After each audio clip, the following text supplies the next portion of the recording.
Hey everyone, hope you're doing great. Welcome back to my channel. In today's video, we'll dive into What If Deku on Submarine. Smash that subscribe button, and be sure to peek at the description below. Let's begin. The air at the Aizen Naval Heroics Annex tasted of salt and industry. It was a sharp, clean scent, a world away from the familiar urban dust of Mizurufu. Izuku Midoriya inhaled deeply, the unfamiliar tang filling his lungs, a physical reminder that this was something new, something far beyond the confines of a UE training ground. Before him, the ocean stretched out, a vast, glittering expanse of sapphire under the late morning sun. It wasn't the playful, crowded beach he was used to.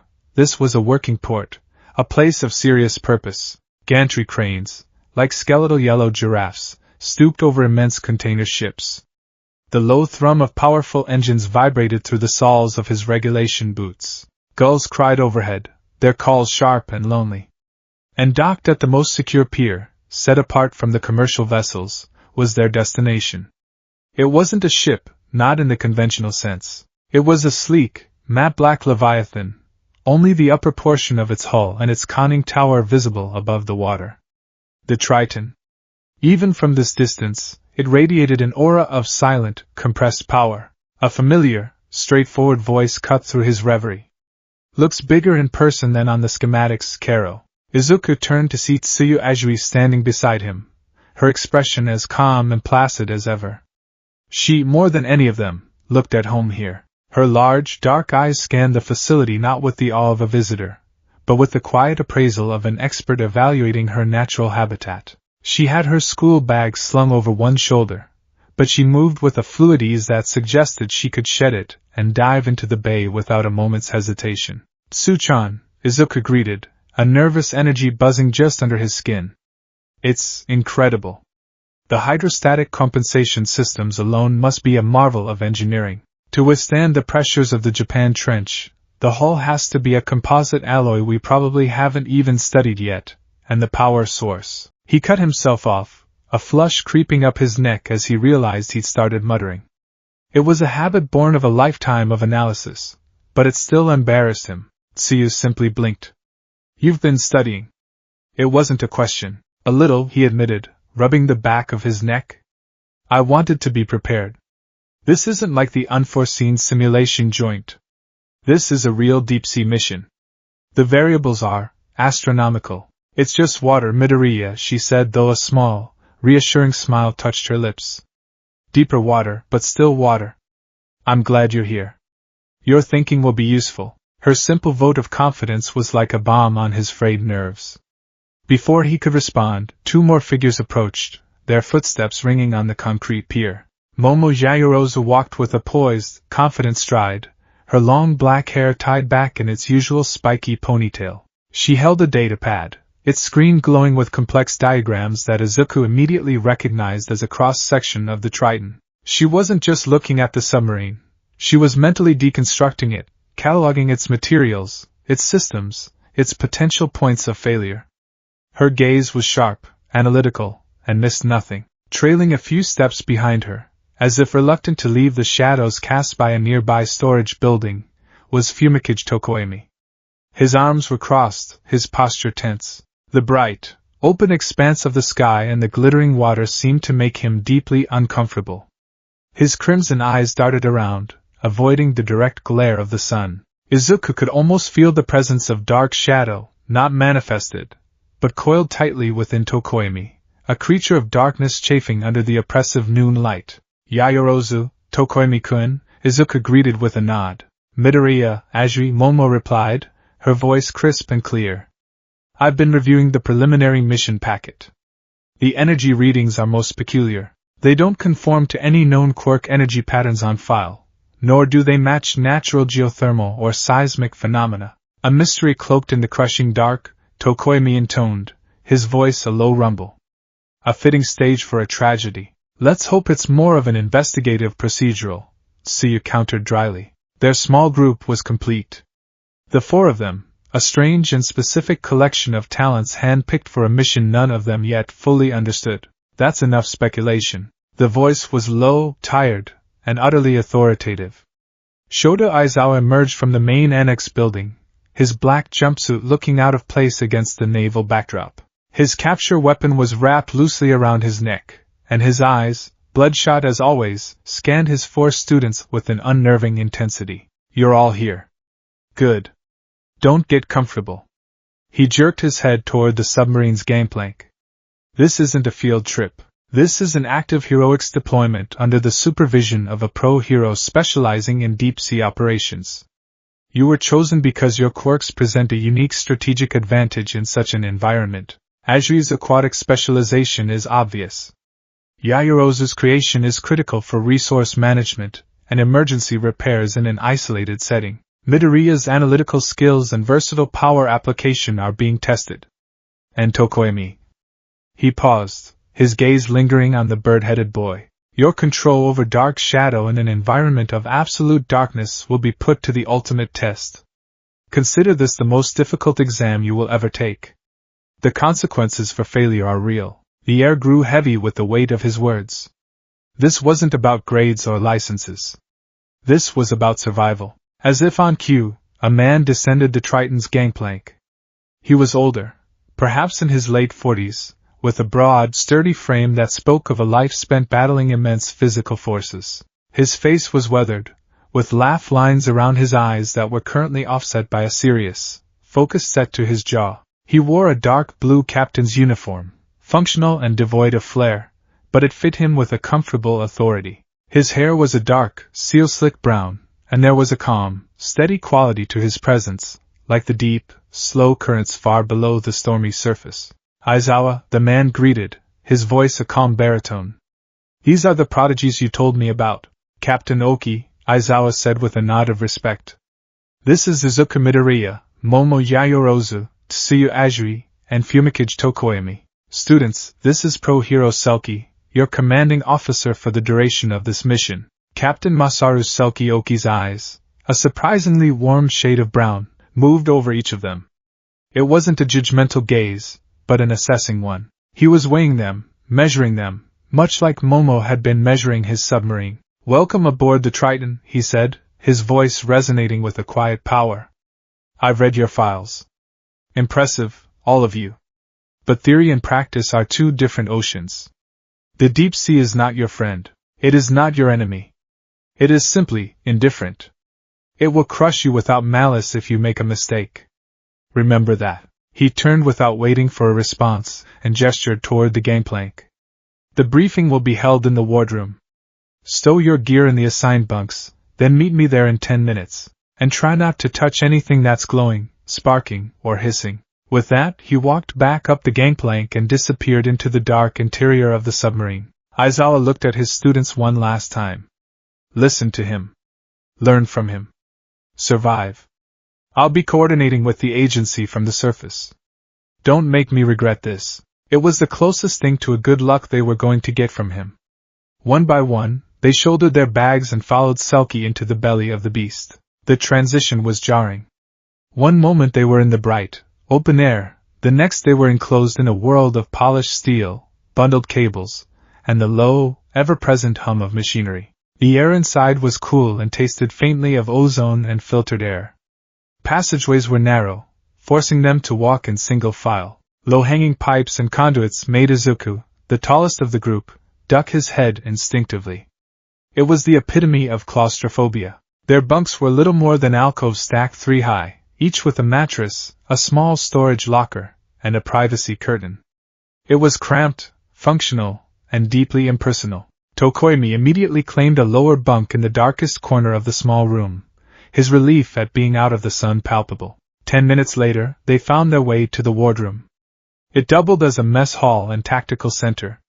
A large, heavy table was bolted to the floor in the center of the room, surrounded by fixed benches. On one wall, a massive, dark screen dominated the space, currently displaying a serene blue holding pattern. Captain Selkie stood before it, holding a tablet. He gestured for them to take a seat. All right, he began, his tone all business. Let's get to the heart of it. Over the past 3 months, 5 vessels have disappeared without a trace within a highly specific corridor of the Japan Trench. He tapped his tablet, and the screen behind him shifted. A bathymetric map of the trench appeared, a deep blue-purple scar on the Earth's crust. 5 red X's blinked in a neat, ominous line. The first 2 were bulk cargo freighters, the Ocean's Promise and the Cozy Maru.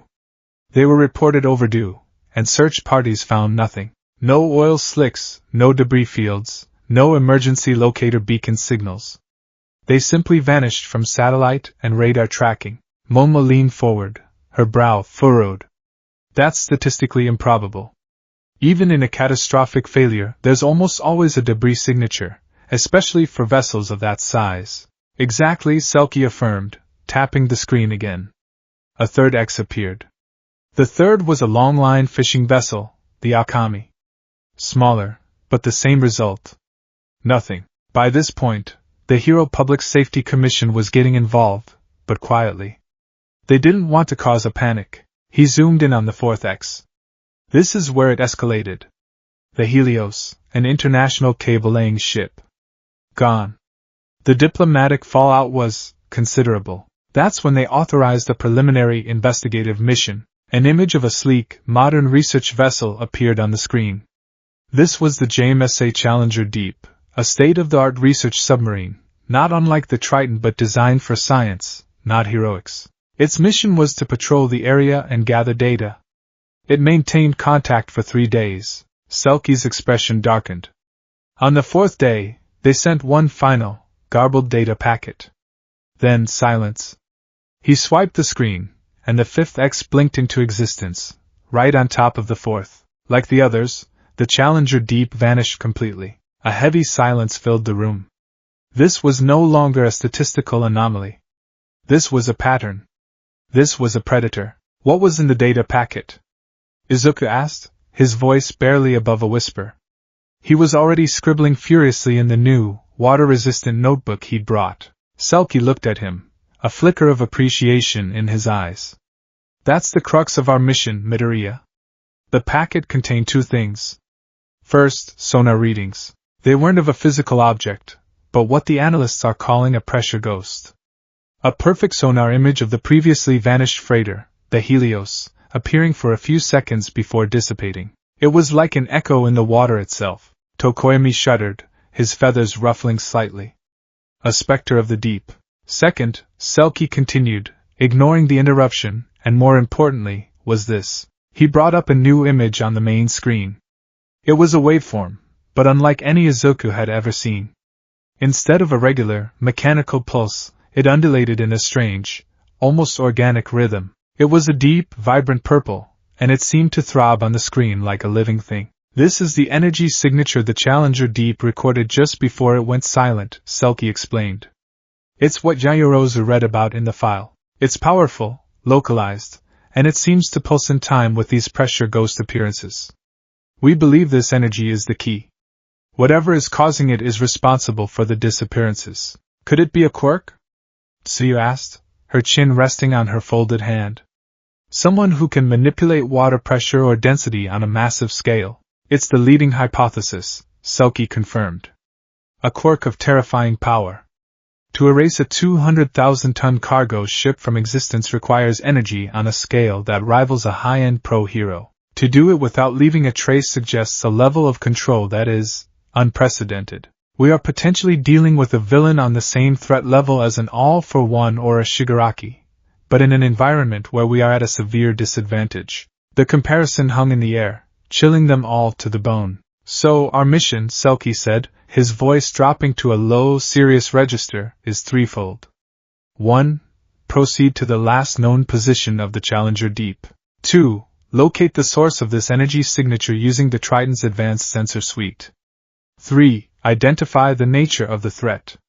Is it a person? A device?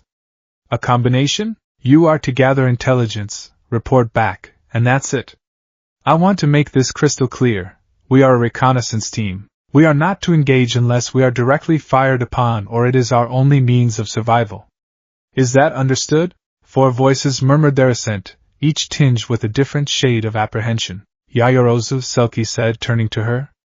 Your quirk is our lifeline. The Triton is robust, but it's not invincible.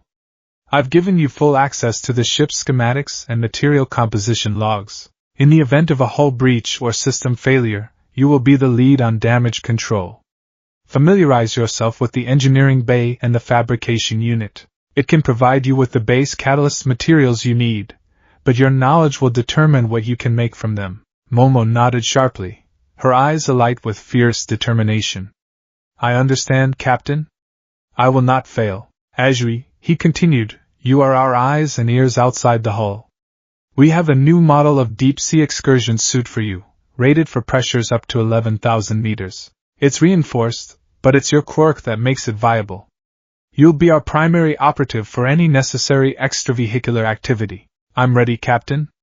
Kero, Tsuyu replied, her confidence a steadying presence. Tokoemi. Selkie's gaze was hard.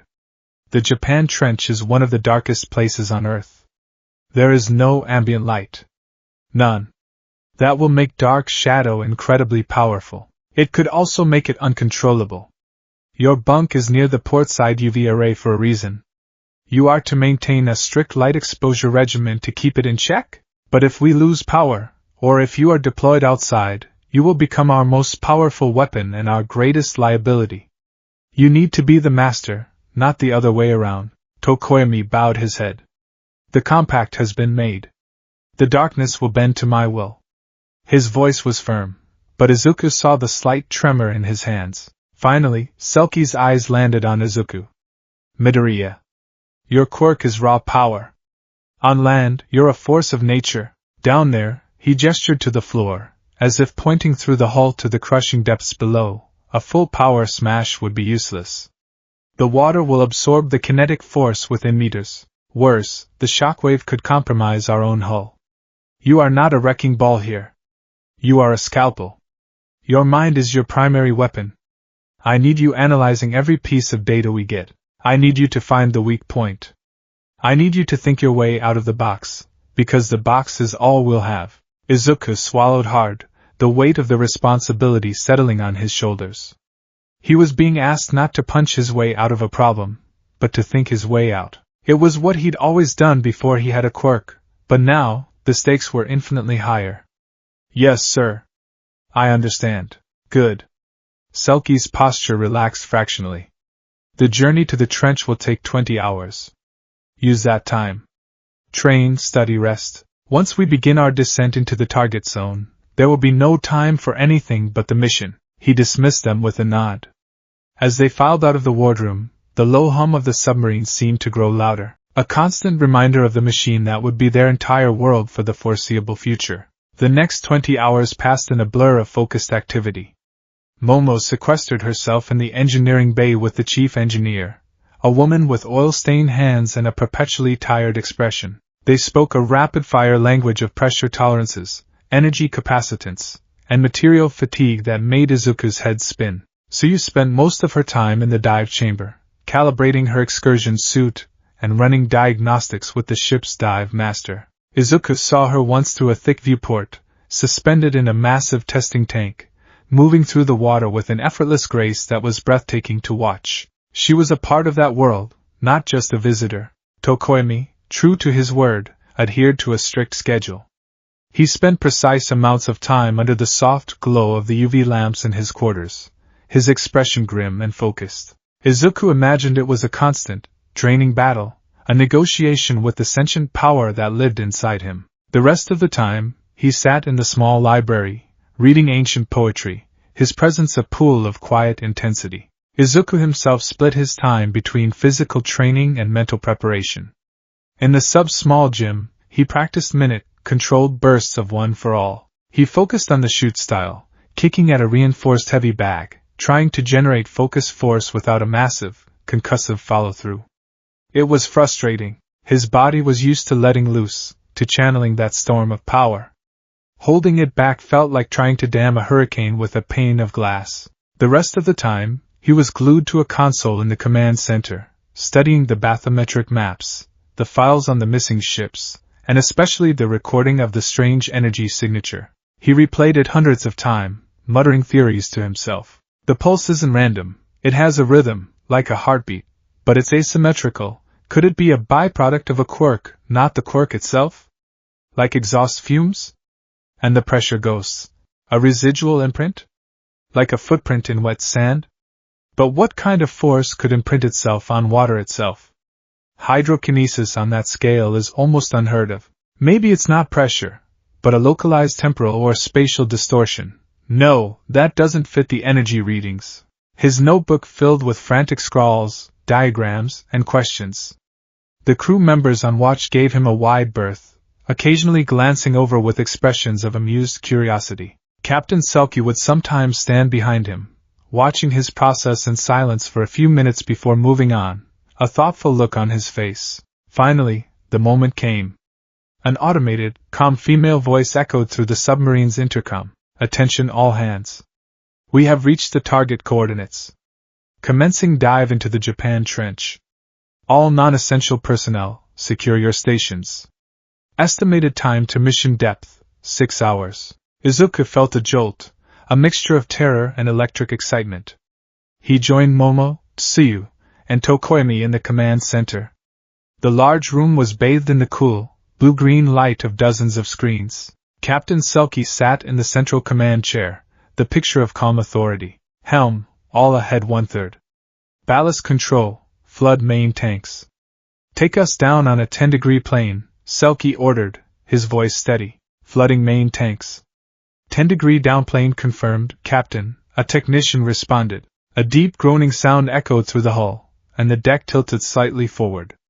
Izuku grabbed a handhold for balance. On the main viewport, which took up a significant portion of the forward wall, the choppy surface of the ocean bubbled and frothed, then smoothed over as they slipped beneath the waves. The first 100 meters were beautiful. Sunlight filtered down, turning the water into a shifting cathedral of turquoise and emerald light. Schools of silver fish darted past, their scales flashing in the sunbeams. It was mesmerizing. Passing 200 meters, the helm officer called out. Entering the despotic zone. The world outside changed. The brilliant blues and greens muted, deepening into a rich, dark indigo. The sun was no longer an overwhelming presence, but a distant, shimmering disk far above them. The playful schools of fish were gone, replaced by solitary, larger shapes that moved with slow, deliberate purpose in the growing twilight. 500 meters came the call. The deck was now level as they descended at a steady pace. The sun was a pale coin, its light struggling to pierce the oppressive weight of the water. The beautiful underwater world had vanished, replaced by a monochrome void. 1,000 meters. We are now in the aphotic zone. External light levels at 0. As if a switch had been flicked, the last pinprick of sunlight winked out. The blackness that replaced it was absolute. It was a physical presence, a thick, suffocating blanket that pressed in on the viewport. Izuku's breath hitched in his throat. His brain, so accustomed to light and shadow, struggled to process the total absence of it.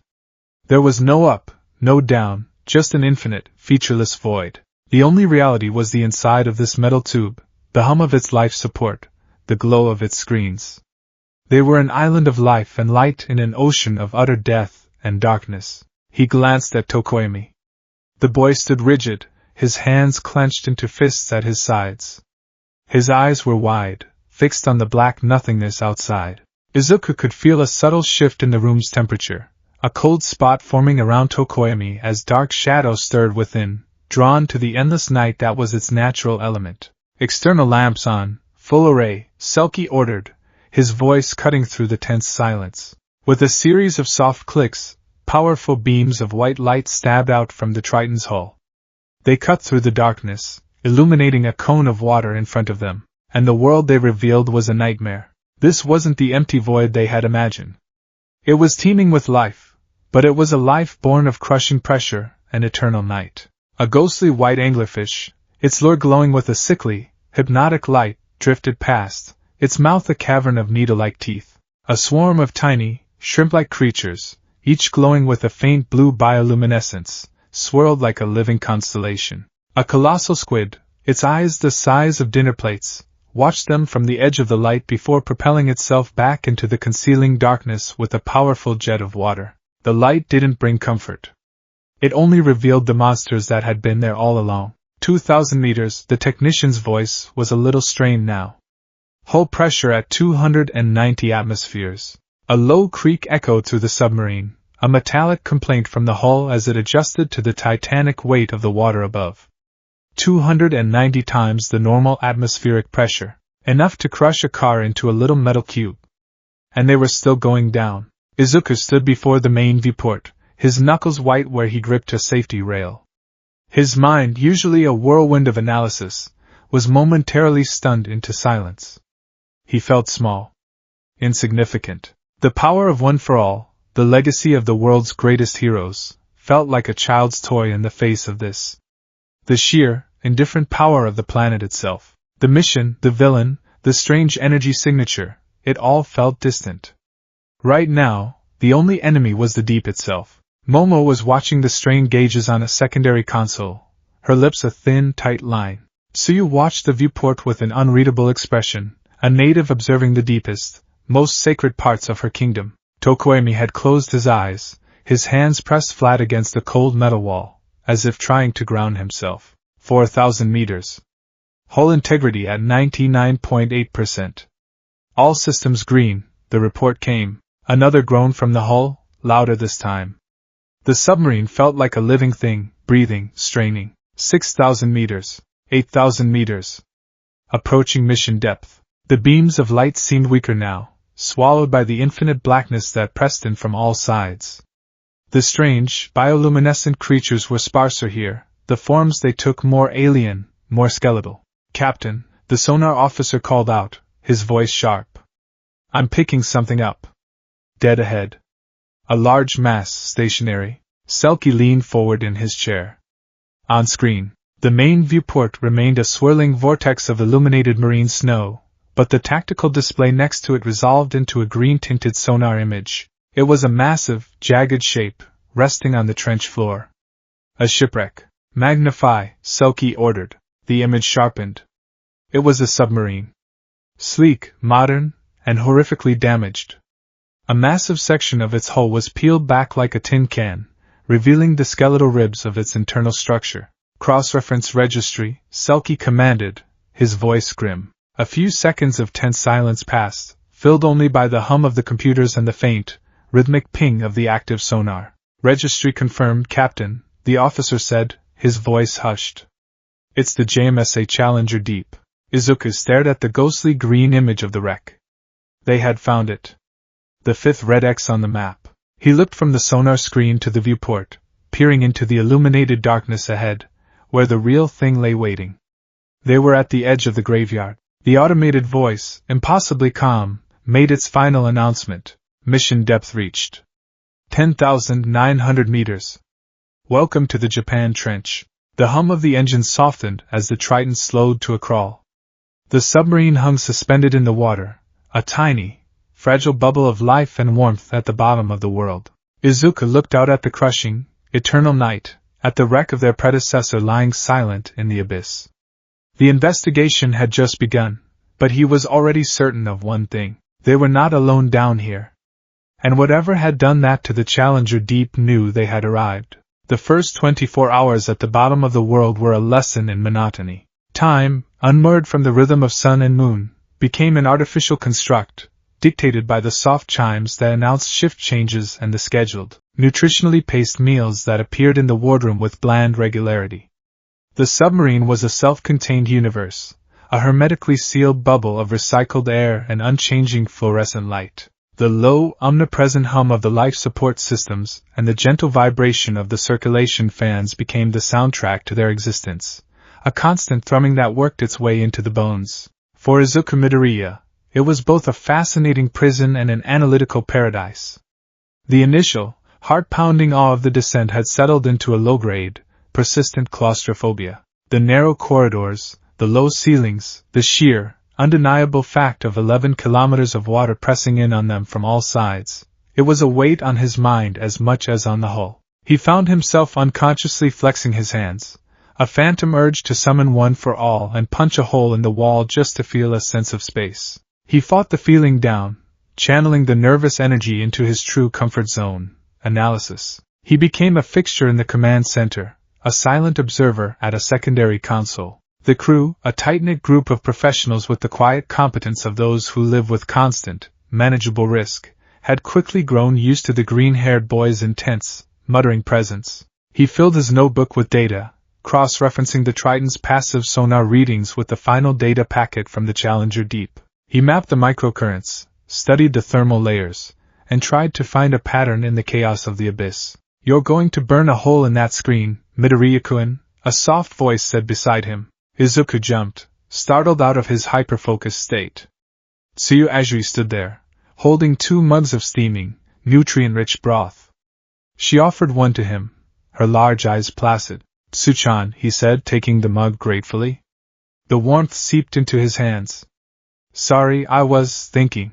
"I could tell," she said, her tone completely matter-of-fact. "You were muttering about particle physics and residual energy states." Karo. She took a sip from her own mug, her gaze drifting to the main viewport.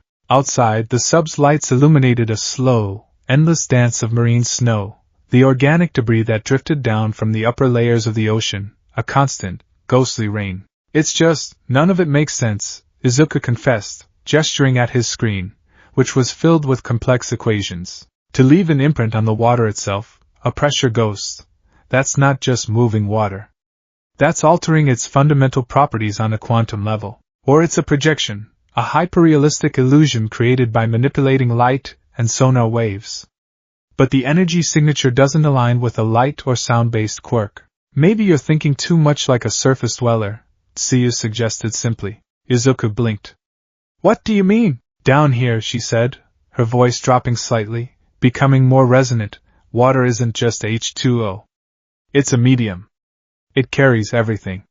Sound travels 4 times faster than in air. Pressure changes how chemicals react.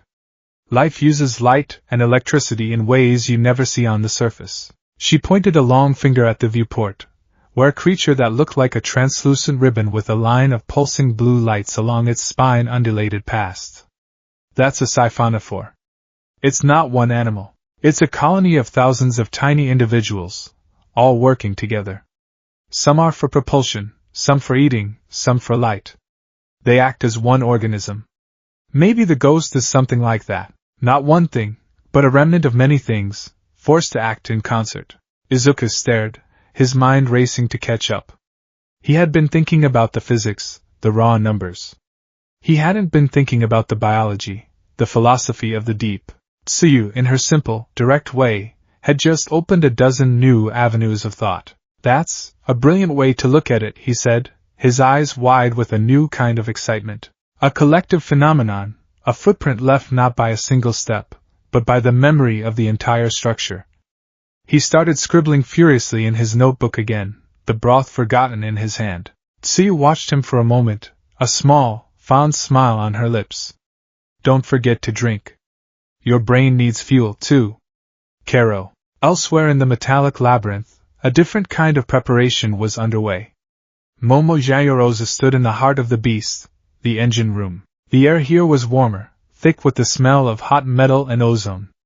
The primary generator, a marvel of hero-grade engineering, hummed with contained power, its core glowing with a soft blue light behind a thick, shielded casing. Captain Selkie stood beside her, his arms crossed as he watched her run a diagnostic on the ship's small but crucial fabrication unit. It was a sophisticated 3D printer, but instead of plastic filament, it used a variety of base catalyst powders, carbon, silicon, titanium, and a dozen other elements, which Momo could then use as a foundation for her quirk. "The unit is operating at 98% efficiency," Momo reported, her voice clear and precise despite the thrum of the engine. "However, the reserves of rare earth elements are limited. If I needed to create complex electronics, say, a new sonar processor from scratch, I could likely only do it once."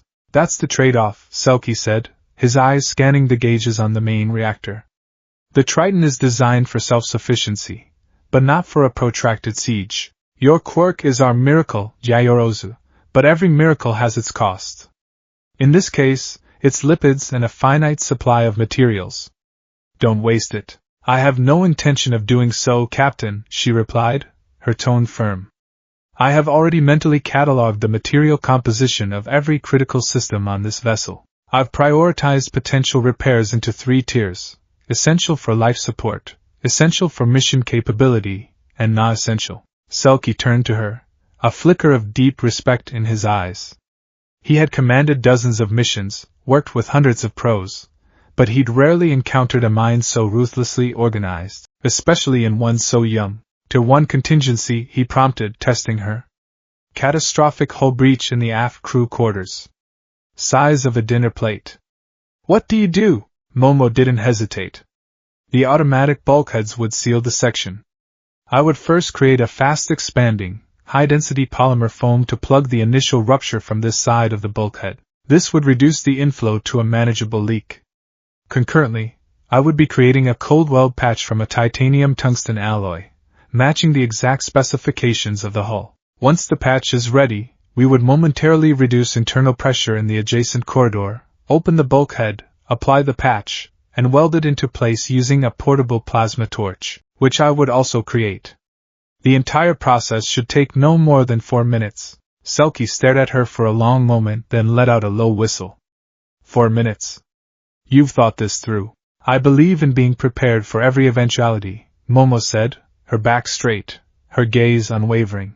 Good, Selkie said, a genuine smile touching his lips for the first time since they dived. Because down here, the eventualities you don't prepare for are the ones that kill you. While Momo was planning for disaster, Fumikage Tokoemi was living in it. His assigned bunk was a dark cave, a small mercy. But it wasn't dark enough. The low, ambient light from the corridor, the faint glow of an emergency strip near the floor, it was all a constant, irritating pressure on the entity that lived within him. And beyond the thin metal of the hull was an ocean of perfect, absolute darkness, a void so complete it was like a living thing. It was calling to dark shadow. He sat cross-legged on his mattress, trying to meditate as the school counselor, Hound Dog, had taught him. Breathe in the light, breathe out the shadow. But there was so little light to breathe. He could feel dark shadow stirring, not as a separate being, but as a part of his own soul. It was a cold, coiling tension in his gut, a whisper in the back of his mind that didn't use words. So much, so close, the feeling echoed. Let us out. Just a little. We can feel it. The true night. The endless kingdom. Be still, Tokoemi whispered, his voice hoarse. His hands were clenched on his knees, his knuckles white. They keep you in this cage of light and steel, the presence whispered, its voice a mixture of his own thoughts and something older, wilder. But we are not meant for cages. We are meant for the expanse. Let us stretch. Let us see. A tendril of pure shadow, no bigger than a finger, seeped from his sternum, tasting the air. It was blacker than the surrounding gloom, a void within a void. Tokoemi gasped, forcing it back with a surge of willpower. The effort left him sweating, his heart hammering against his ribs. This was the test Aizawa had spoken of. It wasn't just about control in a fight. It was about a constant, moment-to-moment war against the intoxicating pull of absolute power. The darkness outside wasn't just an environment, it was a temptation. An invitation to let go, to unleash the god that slept inside him. And the thought, as terrifying as it was also thrilling. Captain, on approach to the last known coordinates of the ocean's promise, the helm officer announced, his voice cutting through the quiet hum of the command center and snapping Izuku out of his reverie. 5 kilometers and closing. Selkie, who had just returned to the command chair, straightened up. The air in the room instantly became charged, the quiet professionalism replaced by a palpable tension. The crew's movements became sharper, their gazes fixed on their consoles. All departments report, Selkie ordered. Life support green, came one voice. Reactor stable, said another. Hull integrity holding at 99.7%. Passive sonar is clear. Active sonar on standby. Good, Selkie said. Bring us in slow and silent. Power down all non-essential systems. Rig for quiet running. The submarine seemed to hold its breath. The main lights in the command center dimmed, leaving only the glow of the monitors. The ever-present hum of the circulation fans lessened, and the silence that replaced it was profound, broken only by the soft clicks of keyboards and the faint, rhythmic ping that began to emanate from the sonar station. Ping, ping, ping. Each sound was a question sent out into the crushing dark. For long minutes, the only answer was the echo from the distant trench walls. They crept forward, a ghost ship hunting for ghosts. 2 kilometers to target, the helm officer whispered. Izuku held his breath, his eyes glued to the main sonar display, which showed a topographical map of the seafloor. They were moving over a relatively flat, silt-covered plain. Ping, Captain, the sonar officer said, his voice suddenly sharp with adrenaline. Contact. Bearing 005. Faint, but it's there. Selkie leaned forward.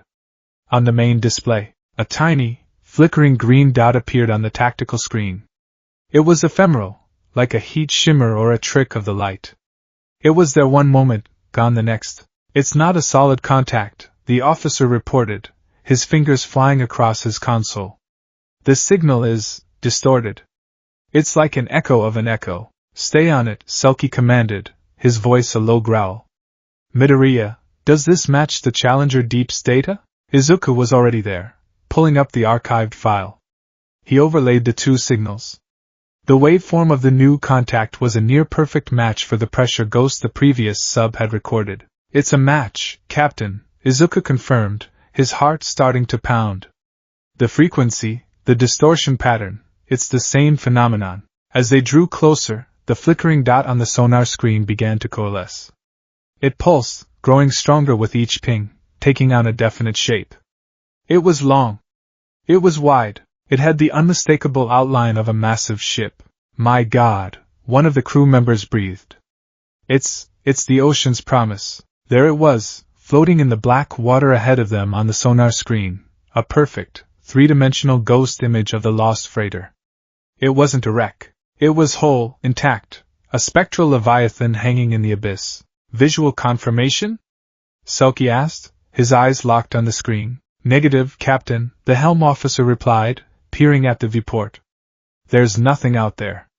Just marine snow. The submarine crept closer until, according to the sonar, they were less than 200 meters from the ghostly image.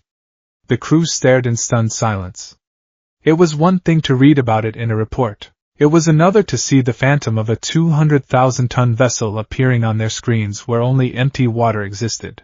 Yayorozu, Tokoemi, Ajiri, to the command center, Selkie said into his comm link, his voice never wavering. Within minutes, the other 3 students had joined them, their eyes wide as they took in the impossible image on the screen. A revenant from a watery grave, Tokoemi murmured, his feathers ruffling. It has come to claim us. It's just data, Tokoemi-kun, Momo said, though her voice lacked its usual conviction. She was staring at the screen, her mind clearly working to dissect the phenomenon, to find a logical, scientific explanation and failing. What do you feel, Ajiri? Selkie asked, turning to Tsuyu. Tsuyu closed her eyes for a moment, her head tilted as if listening to a sound no one else could hear. It's faint, she said slowly. But I can feel it. Wrongness. The water feels tight, like a string pulled taut. Selkie nodded, his expression grim. I need eyes on it. Real eyes. This data isn't enough. He looked directly at Tsuyu. It's time. I need you out there. A new kind of tension, sharp and personal, filled the room. This was no longer a simulation. This was real. I'm ready, Captain, Tsuyu said without a flicker of hesitation. The dive chamber was a small, brightly lit room dominated by a circular, heavily reinforced airlock. Tsuyu stood on a metal platform as 2 crew members helped her into the deep-sea excursion suit. It was a masterpiece of engineering, a far cry from her simple hero costume. It consisted of a dark green, form-fitting underlayer, over which interlocking plates of a lightweight but incredibly strong ceramic composite were attached. A translucent, viscous gel was pumped into the layer between the suit and her skin, designed to evenly distribute the crushing pressure. Momo was there, making final adjustments to the power pack on the suit's back, her hands moving with practiced efficiency. I've reinforced the joints with a carbon nanoweave filament, she explained, her voice all business to hide her concern. It should increase flexibility without compromising structural integrity. The comms are on a triple redundancy channel. And the helmet's HUD will display your vitals, your depth, and a direct feed from the Triton's tactical display. Thank you, Yamamoto, Tsuyu said, giving her a small, reassuring smile. Izuku stood by the doorway, his hands shoved in his pockets to keep them from fidgeting. He felt utterly useless. He watched as they sealed the helmet, a sphere of transparent, diamond-hard polymer, over her head. The final piece clicked into place with a chilling hiss of compressed air. Tsuyu gave them a thumbs up, her expression still serene, but her eyes, magnified by the helmet, held a new, sharp focus. Airlock cycling, a technician announced. The heavy circular door slid shut, separating Tsuyu from them. Izuku rushed back to the command center, his heart in his throat. He took his position at a console that now displayed a camera feed from Tsuyu's helmet. Exterior hatches open. Ajri, you are clear for egress, Selki's voice boomed over the comms. On the screen, Izuku saw Tsuyu's gloved hands push off from the submarine. She floated out into the illuminated water, a small, solitary figure against the immense black hull of the Triton. She moved with a liquid grace that was mesmerizing, her long frog-like legs kicking gently, propelling her through the water with an ease that belied the incredible danger of her situation. Triton, this is Froppy. Her voice came over the comms, startlingly clear. I am outside. All systems on my suit are green. Beginning my approach to the anomaly's coordinates. She swam away from the sub, her suit's small thrusters firing in minute bursts to guide her. The powerful lights of the Triton receded behind her, and she became a single point of light, her helmet lamp cutting a lonely cone through the darkness. The only sounds were the soft bubble of her rebreather and the calm, steady beat of her own heart, which was displayed on Izuku's monitor. I am 100 meters from the sub, she reported. I can feel it more strongly now. The tightness in the water. It's like swimming through thicker gel. There's a vibration. No sound, just a feeling in my bones. Karo, any visual on the target? Selkie asked. Negative, Captain. There's nothing here. Just water. She had reached the exact spot where the sonar ghost of the ocean's promise should be. On Izuku's screen, he could see her floating in the empty blackness, turning slowly, her light beam sweeping across nothing. But on the sonar screen right next to his, the massive green outline of the freighter was still there, flickering, solid. According to the data, Tsuyu should be floating right inside its spectral bridge. The disconnect was deeply unsettling. I'm going to take a sample, Tsuyu said. She unclipped a small, cylindrical device from her belt. The water feels charged. There's something here, I just can't see it. Be careful, Froppy, Selkie cautioned. Understood, she replied. She reached out with the sampler, and then it happened. On the sonar screen, the ghost image of the freighter suddenly pulsed, glowing a violent, angry green. The flicker stopped. It became solid, stable, and terrifyingly real in the data. Captain? The sonar officer yelled. Massive energy spike. It's off the charts. On Izuku's monitor, the world through Tsuyu's helmet camera lurched violently. From Tsuyu's perspective, the wrongness she had felt in the water coalesced in an instant. The faint vibration became a deafening roar that existed only inside her head. The water in front of her, the empty blackness her light beam had been illuminating, shimmered. For a fraction of a second, it was like looking through intensely heated air, the space itself distorting. Then, that distorted space slammed into her. It wasn't an explosion. It was a solid, invisible wall of pure force. It hit her not like a punch, but like the entire ocean suddenly deciding to crush her from one direction. The impact was absolute, unimaginable. The breath was violently forced from her lungs in a pained gasp. Her suit's internal pressure alarm shrieked, a high-pitched wail that filled her helmet. The world became a spinning, chaotic blur of light and dark. Pain flared across her chest and back as she was sent tumbling through the water like a discarded doll. Her helmet's HUD flashed a dozen red warnings at once: pressure anomaly, structural stress critical, impact warning. Triton! I'm hit! Something hit me! She managed to gasp out, her voice strained with pain and surprise. In the command center, chaos erupted. What was that? A crewman shouted. Her vitals are redlining. Another yelled, pointing at a biomonitor. Froppy! Report! What is your status? Selkie's voice was like iron, cutting through the panic. But the only answer was a burst of static. KSSSHHH, crushing, can't, KRRZZZT. Izuku watched in pure horror. The feed from Tsuyu's helmet camera was a dizzying, nauseating spiral. He saw a flash of the Triton's lights, then blackness, then the lights again, spinning faster and faster. Her heart rate, displayed on the corner of his screen, was a frantic, terrifying spike. He saw the red warning communications link severed flash across the screen. Then the camera feed itself dissolved into a screen of hissing, monochrome static. She was gone. The image of that static-filled screen burned itself into Izuku's retinas. The professional calm of the command center had shattered into 1,000 pieces. Alarms blared. People were shouting, but for Izuku, it all faded into a roaring tunnel of silence. All he could see was that empty screen. All he could hear was the ghost of her pained gasp and the crackle of the lost signal. She was out there. Hurt. Alone in the crushing dark. His training, his orders, Selkie's stern warnings about being a scalpel and not a wrecking ball, it all evaporated in a hot flash of pure, protective instinct. The analytical mind that had been so carefully dissecting the mission was shoved aside by the raw, primal cry of a hero seeing a friend in mortal danger. He wasn't a student.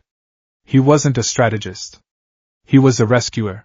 A guttural, agonized sound tore itself from his throat, a sound he barely recognized as his own voice. It was a name, a desperate, terrified plea that cut through all the noise and chaos of the bridge. Tsu-chan. The static-filled screen was a void. A digital gravestone where a friend had been just moments before. The image seared itself into Izuku Midoriya's mind, a symbol of catastrophic failure. The cheerful, steadying presence of Tsuyu Azuri had been snuffed out, replaced by the hiss of an empty channel. Every second that passed was another second she was out there alone, hurt, tumbling through the crushing, indifferent blackness. A cold, primal terror gripped him, colder than the abyssal water outside. It was the USJ all over again, but 1,000 times worse. It was Bakugo in the hands of the sludge villain. It was Kota on the cliffside. It was the sickening, helpless feeling of being too slow, too weak, too late. But this time, he had power. No, he breathed, the word a ragged edge of sound.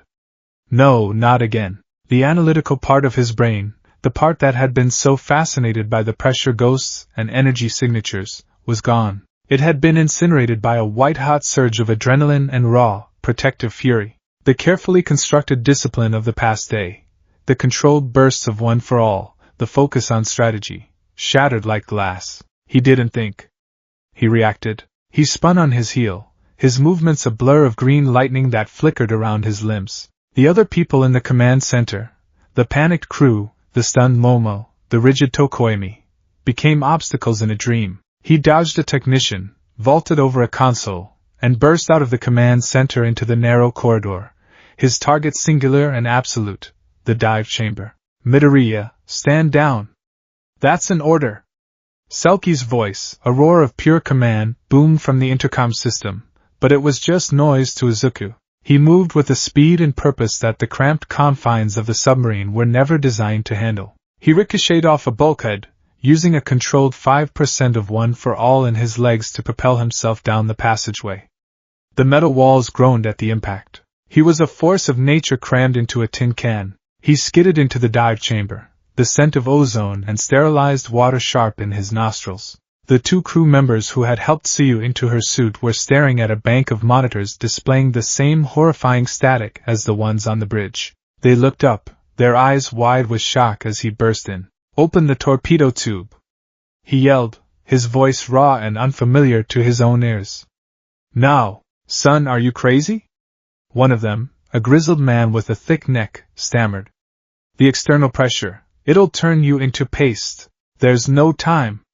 Izuku roared, green energy crackling around him. He wasn't asking. He grabbed the large, heavy wheel that manually sealed torpedo tube 3 and began to turn it. The mechanism was designed to be operated by a hydraulic system or 2 strong crew members.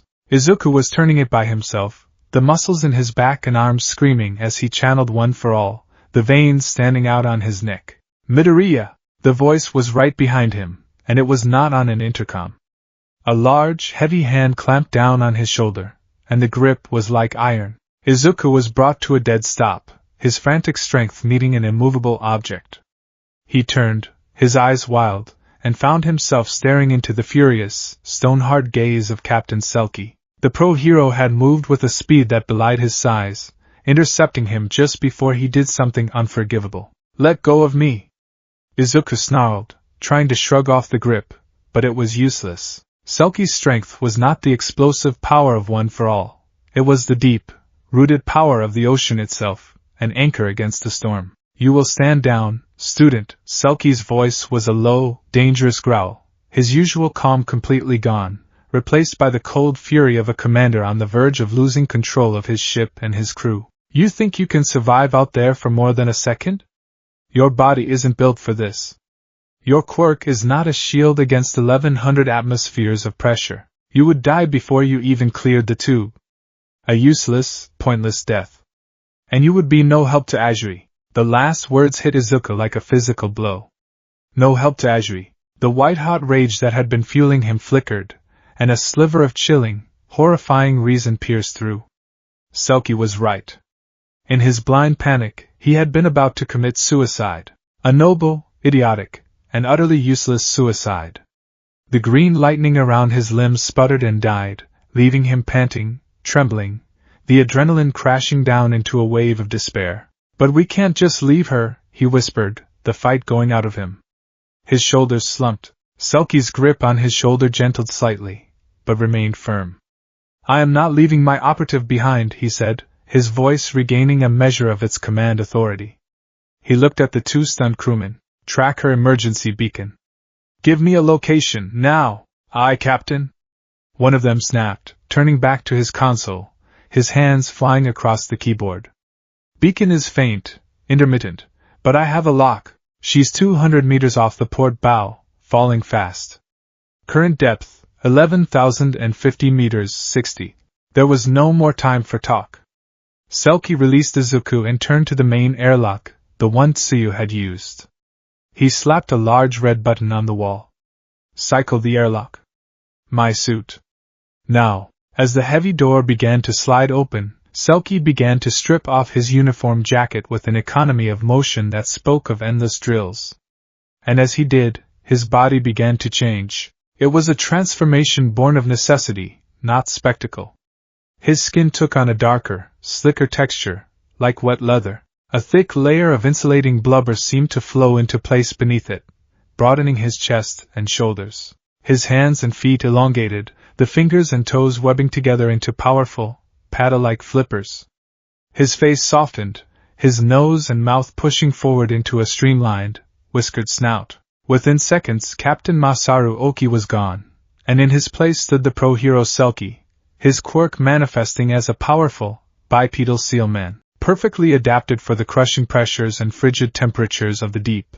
A crewman held up his hero's suit, a single-piece, reinforced wetsuit designed to work with his transformation. Selkie shimmied into it with practiced ease. He didn't need the complex, bulky exoskeleton that Tsuyu wore. His body was the suit. He grabbed a helmet that looked more like a streamlined diver's mask and sealed it over his head. Helm, keep the Triton stationary, he barked into his comms, his voice now slightly muffled and guttural. Yayorozu, prepare the medical bay. Get a pressure equalization chamber ready. Midoriya, he looked at Izuku, his seal-like eyes pinning him in place. You stay on the bridge. You watch the sensors. You find what did this. That is your job. Do not leave your post again. Do I make myself clear? Izuku, chastened and humbled, could only nod, his throat tight. Yes, Captain. Airlock cycled. Selkie didn't waste another second. He entered the airlock, gave a single, sharp nod, and the heavy door slid shut. Izuku watched through the small, thick porthole as the chamber flooded with water in seconds. Then, the outer hatch opened, and with a powerful kick of his newly formed flippers, Selkie launched himself into the abyss, a dark torpedo of purpose disappearing into the black. Izuku stumbled back to the command center, the shame of his outburst burning in his gut. Momo gave him a look, not of anger, but of deep concern, as he slumped into the chair at his console. He forced himself to look at the screens, to do the job he was given. The sonar screen was a mess. The ghost image of the freighter had vanished the instant the energy spike had occurred. Now, there was just a swirling chaos of distorted readings, as if the water itself was still reeling from the blow. Captain is away, the dive officer announced. His beacon is strong. He's closing on Froppy's position. The seconds stretched into agonizing minutes. The only sound on the bridge was the hum of the ship and the terse, professional calls of the crew.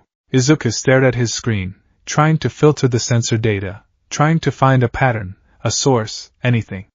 He owed Tsuyu that much. He owed it to the captain who was risking his life to fix his student's mistake. I have them. The dive officer suddenly shouted. Captain's helmet cam is active. A new window appeared on the main screen.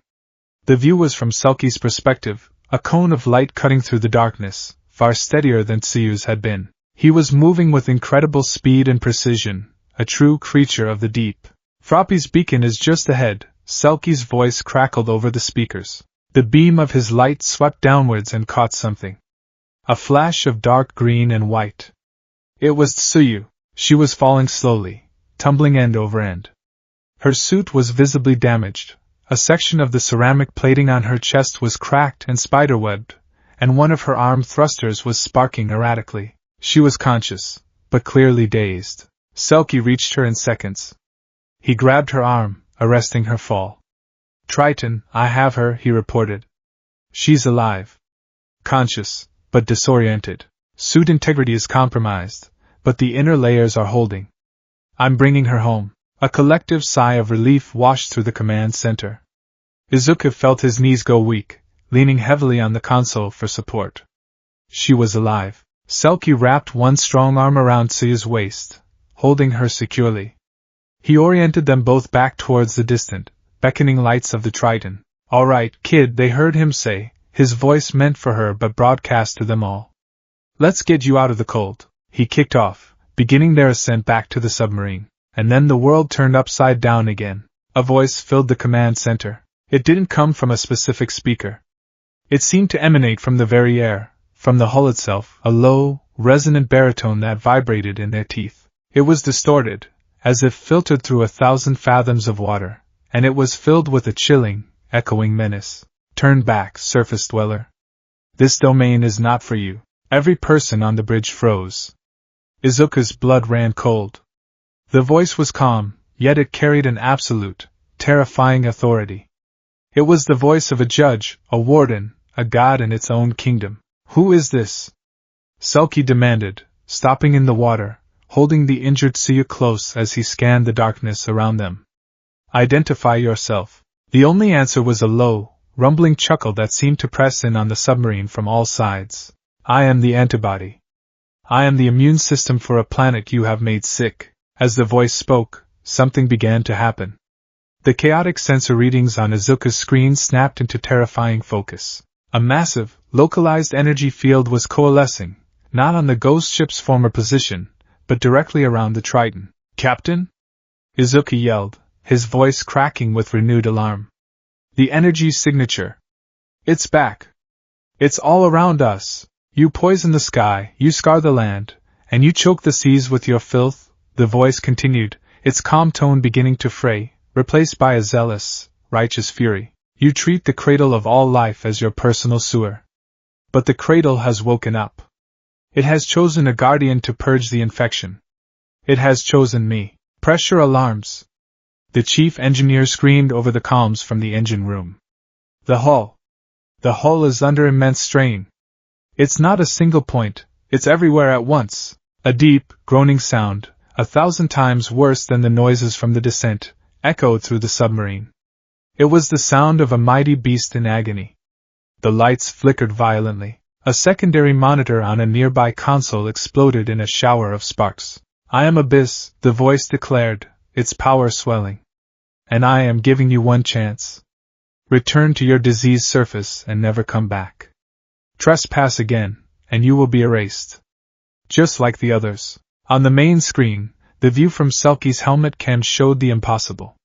The water around the distant Triton was shimmering, warping. The lights of the submarine seemed to bend and distort as if seen through a flawed lens. He's creating a pressure field, Momo breathed in horror, her scientific mind grasping the implications. He's manipulating the water pressure itself. He's squeezing the sub. Another groan, this one so violent it threw Izuku against his console. A red alarm light began to flash on the ceiling, accompanied by a shrill, piercing siren. Warning, hull stress exceeding tolerance. Multiple microfractures detected in aft sections. He's not just squeezing, Izuku realized, his eyes wide with terror as he looked at his screen. The pressure wasn't uniform. It was targeted. He's applying specific pressure to weak points. The joints, the viewport seals, the sensor housings. He's not trying to crush us. He's trying to dismantle us. This is not a negotiation, Abyss's voice boomed, the vibrations shaking the very deck plates.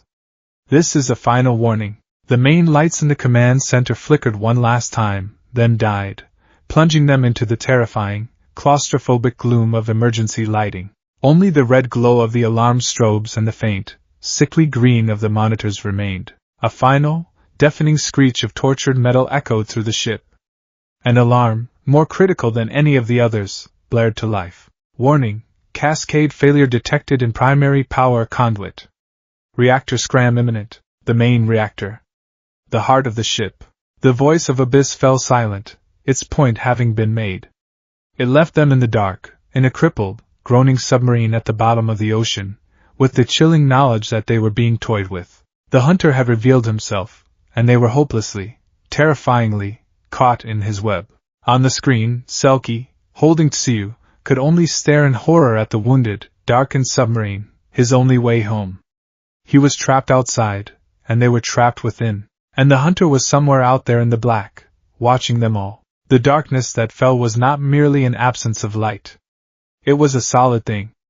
A thick, suffocating presence that swallowed sound, stole breath, and pressed in on all sides. The transition was brutally sudden. One moment, the command center was a hive of controlled chaos, illuminated by the familiar glow of 100 monitors. The next, a final, agonizing groan from the ship's primary power conduit was followed by a sickening lurch, and the world went out. Total silence reigned for a single, heart-stopping second. The familiar, life-affirming hum of the ventilation, the thrum of the reactor, the chatter of the crew, all of it vanished, leaving a void so profound it felt like the entire submarine had died. Then, the emergency systems kicked in. A low, guttural hum started up from the battery reserves, and hellish red lights flickered to life. They didn't illuminate, they painted the world in blood. The command center became a terrifying tableau of stark shadows and crimson-splashed faces frozen in shock. The cheerful, professional space was gone, replaced by a scene from a nightmare. A high-pitched, cyclical alarm, the sonic equivalent of a panic attack, began to blare, signaling the catastrophic failure of the main reactor. Report. The voice that cut through the alarm belonged to the Triton's executive officer, a man named Kenji Tanaka. With Captain Selkie outside the vessel, command fell to him. His voice was strained, but it held a core of steel that sliced through the initial wave of fear. Primary power is gone. A crewman shouted, his face a ghostly red mask in the gloom. The pressure attack caused a feedback surge that fried the main conduit. The reactor initiated an automatic scram to prevent a meltdown, but we're on emergency batteries only. Life support? Tanaka snapped. Functioning, but on minimal power. Air scrubbers are at 30% efficiency. We have, maybe 6 hours of breathable air if we don't fix this. 6 hours. The words hung in the crimson air like a death sentence. Izuku Midoriya was frozen in place, his hands gripping the edge of his now dark console. The shame and adrenaline from his earlier outburst had been replaced by a new, more primal fear. This was it. This was the catastrophic failure scenario that had been a distant, academic concept just hours ago. The metal walls around him no longer felt like a shield, they felt like a coffin. The pressure from outside was a physical weight on his chest, and for the first time, he truly understood the meaning of being trapped. His gaze darted around the darkened bridge. He saw Momo Yaoyorozu, her usual poise replaced by a stark, focused intensity.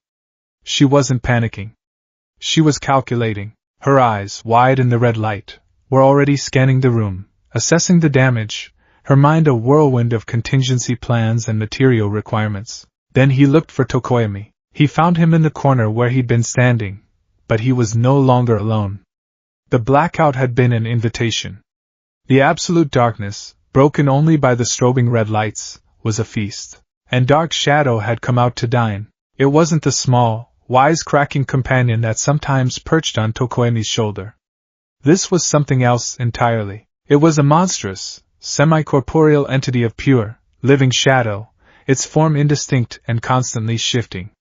It filled the entire corner, its immense, vaguely avian head scraping against the low ceiling, two malevolent, glowing yellow eyes burning like embers in the gloom, fixed on Izuku. It wasn't just big, it was titanic, a creature of myth crammed into a space far too small for it. A low, guttural growl, like grinding stones, emanated from it, a sound of deep, ancient hunger. Tokoemi stood before it, a small, frail silhouette against the colossal shadow beast. His arms were spread wide, not in a gesture of command, but as if to physically hold it back. His body was rigid, trembling with a violent, full-body tremor. Sweat beaded on his brow, starkly visible each time the red alarm light swept over him. "No!" Tokoemi gasped, his voice a strained, desperate whisper. "Not here. Not now. Be still." So much darkness, the thought wasn't Tokoemi's, but it echoed in the minds of everyone who looked at the creature, a telepathic bleed-over of pure, predatory joy. So much fear. "It tastes delicious." Dark shadow writhed, a tendril of living night lashing out, striking a nearby bulkhead. It didn't just hit the wall, it seemed to unmake it. The metal didn't dent. For a split second, it simply ceased to exist where the shadow touched it, leaving a deep, swirling black gouge in the alloy before the material reasserted itself with a sharp crack. The creature was not just a physical force. It was an embodiment of the void. "Tokoemi, get it under control," Tanaka roared, taking a half-step back. "I am trying." Tokoemi grunted, his knuckles white. The strain was immense. He was a dam holding back an ocean of pure chaos. His own fear, the fear of the crew, the claustrophobic terror of their situation. It was all food for dark shadow, making it stronger, more volatile, with every passing second. "Everyone stay calm." Izuku's voice cut through the tension, surprising even himself. He remembered Selkie's orders. Your mind is your primary weapon. Panic was a luxury they couldn't afford. It was fuel for the monster in the corner. "Tokoemi-kun, listen to me. Don't fight it. Command it. It's a part of you. You are its master. Remember what Aizawa-sensei taught us. Find the emotional anchor." Tokoemi's glowing red eyes, visible under his beak, flickered towards Izuku. The advice was basic, something from their first-year textbooks, but in the swirling chaos, it was a lifeline. An anchor. The mad banquet of darkness rages. Tokoemi panted, his voice taking on its familiar, flowery cadence, a verbal shield against the terror. But even the wildest storm must have an eye. Be the eye, Fumikage. He took a deep, shuddering breath.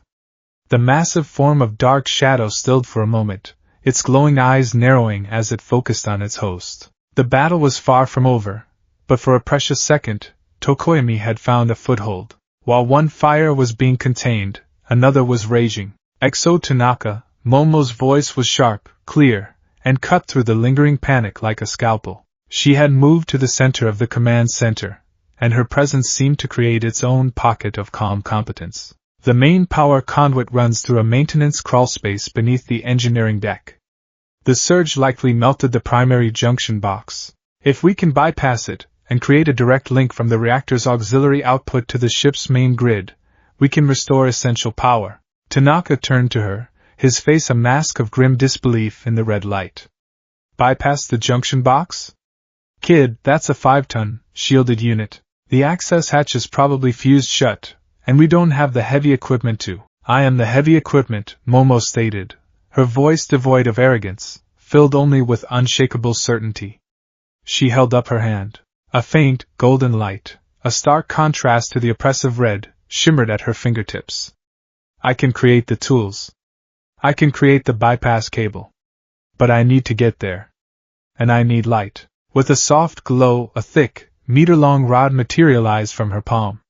She shook it, and it flared to life with a bright, steady, phosphorescent white light. It was a powerful, military-grade chemlight, and its clean, pure glow was a shocking relief after the hellish red. She created another, then a third, and handed them to the stunned crew members. "We have a plan," Tanaka said, seizing the opportunity, his voice ringing with renewed authority. "Yayorozu is our lead on repairs. I need 2 engineers to go with her. Everyone else, damage control and systems assessment." "Move!" The crew, given a clear objective, snapped into action. The headless panic was replaced by frantic, purposeful movement. Izuku knew his role. He wasn't an engineer. He wasn't a master of darkness. He was a problem solver. And their problem was a 5-ton junction box behind a fused hatch. "I'm going with you," he said to Momo, grabbing one of the light sticks. Its cool, steady glow felt like a weapon in his hand. Momo nodded, her expression grim. "I'll need your strength, Midoriya-kun." The schematic showed the maintenance hatch as a pressure-sealed titanium alloy door. If the surge fused the locking mechanism, no normal force will open it. "Then we'll use an abnormal one," Izuku said, a flicker of familiar green energy dancing around his fist for a moment before he suppressed it. Their small group, Izuku, Momo, and 2 harried-looking engineers, raced from the command center. They left Tokoyami to his silent, internal war, his form a statue of immense concentration in the corner of the blood-red room. The journey to the engineering deck was a descent into a new level of hell. The corridors were dark, save for the dancing beams of their light sticks. The emergency batteries didn't power the lights in the non-essential sections. The air was already growing thick and stale. And in several places, the force of Abyss's pressure attack had caused pipes to burst. Ankle-deep, frigidly cold water sloshed around their boots, a constant, chilling reminder of the ocean that was trying to get in. They reached the engineering section, a cramped space packed with machinery that was now eerily silent. The main reactor's blue glow was gone, its shielded heart dark and dormant. One of the engineers, a young woman named Hina, pointed her light stick at a heavy, circular hatch set into the floor. "That's it," she said, her voice tight. "Maintenance crawl space M7. The main junction box is 20 meters in." The hatch was a disaster. The metal around its edges was warped and blackened. A thick, ugly smear of melted metal sealed it shut where the locking bolts should be. The surge must have traveled through the locking system and flash-welded it, the other engineer, a grizzled veteran, muttered, kicking the hatch uselessly. "We need a plasma cutter and an hour to get through that." "We have less than 6, Momo stated calmly. She turned to Izuku. "The locking mechanism is on the other side. A direct frontal assault would require too much force. You could risk damaging the systems below. But the hinges..." She ran her hand along the side of the hatch. "They are external. If you can break them, we can pry it open." Izuku nodded, understanding immediately. Not a punch, but a targeted application of force. A scalpel. He knelt down, examining the 2 massive hinges. They were thick, brutal things, designed to withstand immense pressure. He took a deep breath, planting his feet firmly in the sloshing water. "Stand back," he focused, letting the familiar warmth of one for all spread through his body. He didn't let it rage. He gathered it, compressed it, channeled it all into the tips of the fingers on his right hand. He was aiming for a point no bigger than a coin on the upper hinge. Full cowling, 8%. Shoot style. Finger flick. He brought his thumb back and flicked it forward. There was no thunderous boom, no shockwave. Just a sharp, piercing crack. Like a rifle shot. An almost invisible pulse of green energy, no bigger than a bullet, shot out and struck the hinge. For a moment, nothing happened. Then, a spider web of fracture lines appeared on the thick metal, spreading out from the point of impact. With a groan of protesting metal, the top hinge, weakened by the focused blast, tore free from the deck plating. Izuku was already shifting his weight, channeling the power again. He repeated the motion, striking the bottom hinge in the exact same spot. Crack! The second hinge buckled, twisted, and snapped. The heavy hatch, now held only by the fused lock and its own weight, sagged downwards an inch with a deafening screech. "It's open!" Hina gasped in disbelief. "Not yet," Izuku grunted, the controlled effort leaving him breathing heavily. He wedged his fingers into the small gap he had created. "Momo, I'm going to lift. You need to be ready to block it." "I'm ready," she said, her hands already glowing. Izuku took a deep breath. 1, 2, 3. he roared, pouring a raw 20% of one for all into his arms and back. The muscles in his body screamed as he heaved upwards. The sound of tearing metal was deafening as the flash-welded lock was ripped apart by sheer, brute force. The heavy titanium hatch, weighing several hundred pounds, lifted from the floor. Now, Momo! He strained, the weight immense. From Momo's hands, a solid, expanding wedge of hardened steel materialized, which she shoved into the opening, holding the hatch open. Izuku let go with a gasp, stumbling back, his arms burning. They peered down into the crawlspace. It was a black, narrow tunnel filled with a tangled nest of cables and conduits. The air that wafted up was acrid, smelling of burnt plastic and ozone, and it was partially flooded. The icy water was knee-deep. No time to waste, Momo said, creating 2 powerful, waterproof headlamps and handing one to Hina. Hina, you know the layout. Lead the way. Midoriya-kun, we'll need you in case there are other obstructions. Izuku nodded, strapping the headlamp on, and one by one, they descended into the cold, dark, watery tunnel. Meanwhile, back in the crimson gloom of the command center, Tokoimi's war was reaching a turning point. He had found his anchor, the cold, logical voice of Aizawa, the memory of countless brutal training sessions. He wasn't fighting Dark Shadow anymore. He was negotiating. Let me out, the entity growled, its vast form pressing against the confines of the room. The feast is waiting.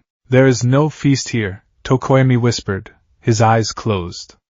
Only a tomb, if you do not heed me. We are one, you and I. If this cage fails, we both drown in the silent dark. But the darkness, it sings. Dark Shadow pulsed, its yellow eyes dimming for a moment, a sign of confusion, of thought. It is a siren's song, Tokoimi countered, his voice growing stronger, more confident. It promises freedom but offers only oblivion. Our stage is not here, not yet. There is a role for you to play, my dark other, but it is one of my choosing. Be patient. Your hour of revelation will come. He felt a subtle shift in their connection. The overwhelming, predatory hunger was receding, replaced by a grudging, sullen obedience. The massive form of Dark Shadow began to contract, to condense. The oppressive cold in the room lessened. With a final, resentful sigh that sounded like the wind through a graveyard, the colossal entity flowed back into Tokoimi's body, leaving only the boy, trembling and drenched in sweat, but standing victorious. He opened his eyes. The red lights still flashed. The alarm still blared. But the monster was contained. For now. He had looked into the abyss of his own power and forced it to heal. It was the hardest thing he had ever done. The crawlspace was a claustrophobic nightmare. It was a meter high, forcing them to crouch as they waded through the frigid, dark water. The beams of their headlamps cut sharp, dancing cones through the darkness, revealing a tangled jungle of pipes and cables. The smell of burnt electronics was overpowering. This way, Hina directed, her voice tight with tension. The junction box is just around this bend. They rounded a corner and stopped dead. The tunnel ahead was blocked. A massive coolant pipe, warped and ruptured by the pressure attack, had collapsed, completely obstructing the path. It was a solid wall of twisted metal. We can't get through, the other engineer said, his voice flat with despair. It's over. No, Izuku said, his voice grim. He looked at the blockage. It was too thick, the space too confined for a targeted smash. A full power punch would obliterate the pipe, but the shockwave would tear the crawlspace apart. Think. Scalpel, not a wrecking ball. He turned to Momo. Yamamo, can you make a cutting tool? A plasma torch? I can, she said, but it would drain too much of my reserves, and I need to be at full strength to create the bypass cable.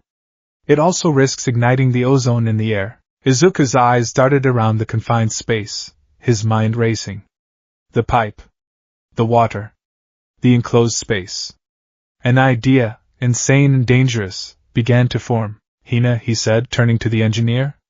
The coolant in that pipe, it's a liquid nitrogen variant, right? Yes, she said, confused. For the reactor's superconductor coils. But the pipe is ruptured. It's empty. It's not empty, Izuku said, a wild look in his eyes. It's full of air. And the metal is now incredibly cold from the residual nitrogen. Supercooled metal is brittle. He looked at the knee-deep water they were standing in. And water is incompressible. Momo's eyes widened as she understood his insane logic. Midoriya-kun, you can't be serious. The hydraulic shock. It's our only chance, he cut her off. He waited forward until he was right in front of the blockage. He placed his hand on the ruptured pipe. It was still painfully, dangerously cold. He took a deep breath and plunged his arm into the water. He aimed his fist not at the pipe, but at the water directly in front of it. Cover your ears. He unleashed a tiny, precise burst of power. Not even 1%. It was a flick of his wrist, a snap of force delivered directly into the incompressible medium of the water. The effect was instantaneous and explosive. The force, unable to be compressed, traveled through the water like a solid piston. It struck the supercooled, brittle pipe like a sledgehammer. With a deafening crack that was far louder than his earlier finger flicks, the entire section of pipe didn't bend or dent. It shattered. It exploded into 1,000 glittering, razor-sharp fragments that shot through the tunnel. The 4 of them were peppered with the metal shrapnel, which thankfully lost most of its velocity in the water, resulting in only minor cuts and stings. The path was clear. They stared in stunned silence for a moment before Hina shook herself out of it. Come on! They scrambled over the remains of the pipe and finally reached their goal. The junction box was a massive, charred metal cabinet, sparking feebly. The main conduit leading into it was a molten, slagged ruin. This is it, Momo said, her face grim in the bouncing light of their headlamps. Hina, show me the auxiliary output and the main grid connection. Hina pointed with a trembling finger. Here, and here. Momo knelt in the icy water, seemingly oblivious to the cold. She placed her hands on the 2 terminals. I need everyone to be perfectly still. Creating a high-amperage, shielded cable of this complexity requires my absolute focus. Midoriya-kun, guard us. Izuku stood over her, his fists clenched, his eyes scanning the darkness of the tunnel behind them. He was their sentinel.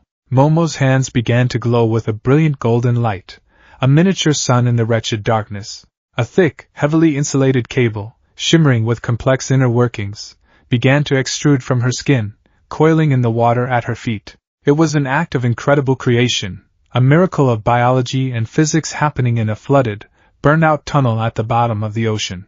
Her face was pale, her brow furrowed in concentration. The process was clearly taking a massive toll on her. But the cable grew, meter by meter, a lifeline of pure potential. Just as she was nearing the end, a new sound echoed from down the tunnel. A scraping, metallic noise. Izuku spun around, dropping into a low fighting stance, green energy crackling to life around him. Who's there? Out of the darkness, a figure emerged, limping heavily.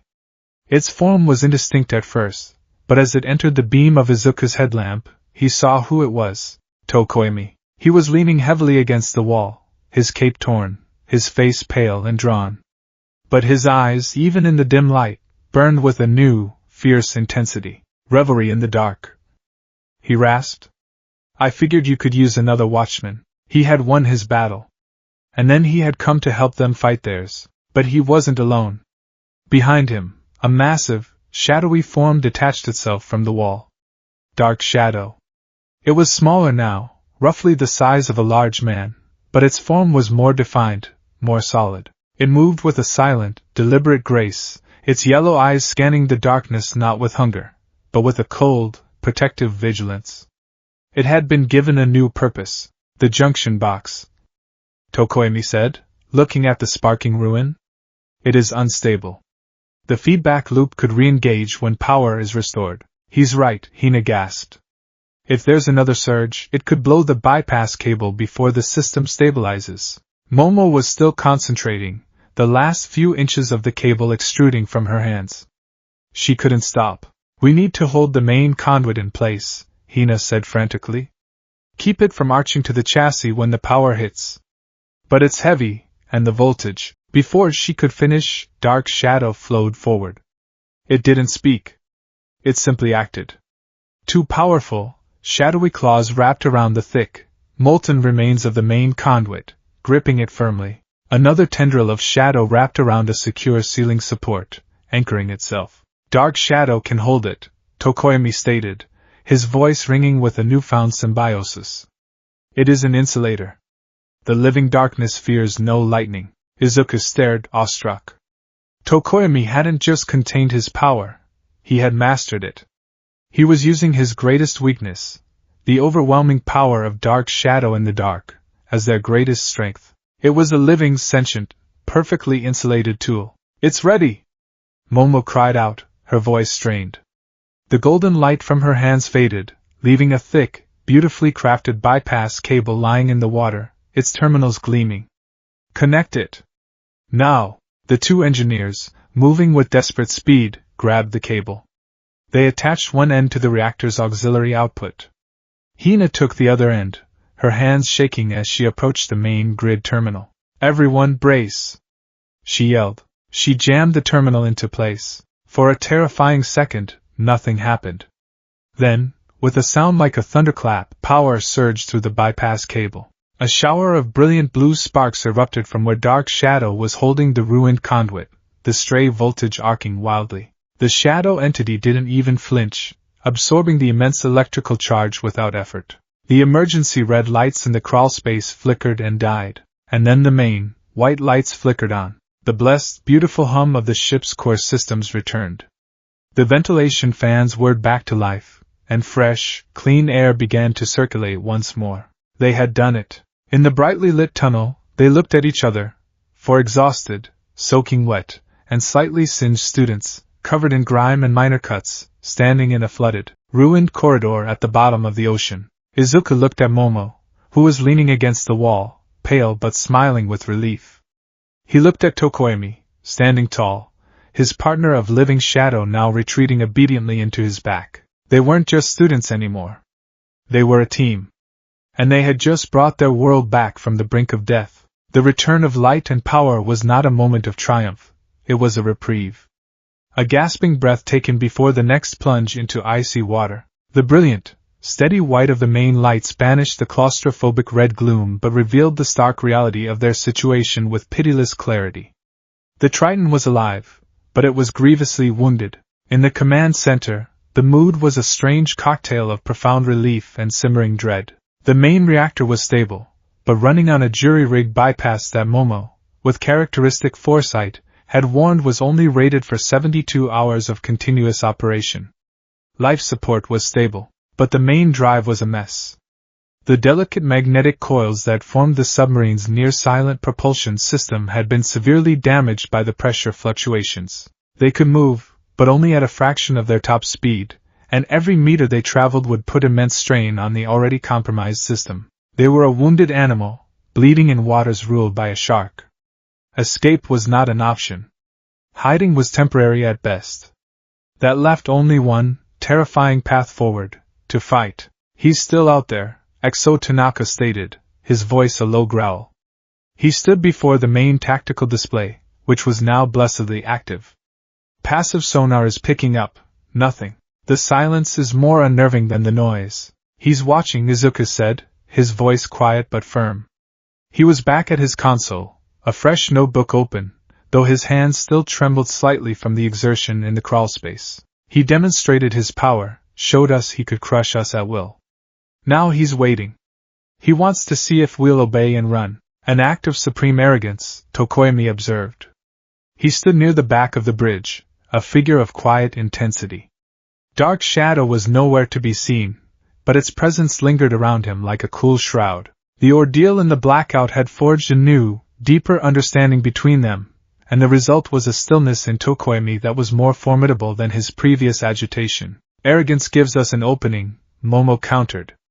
She was sipping a high-calorie nutrient paste, her body's fuel source for her quirk, replenishing the immense energy she had expended. He believes he is untouchable in this environment.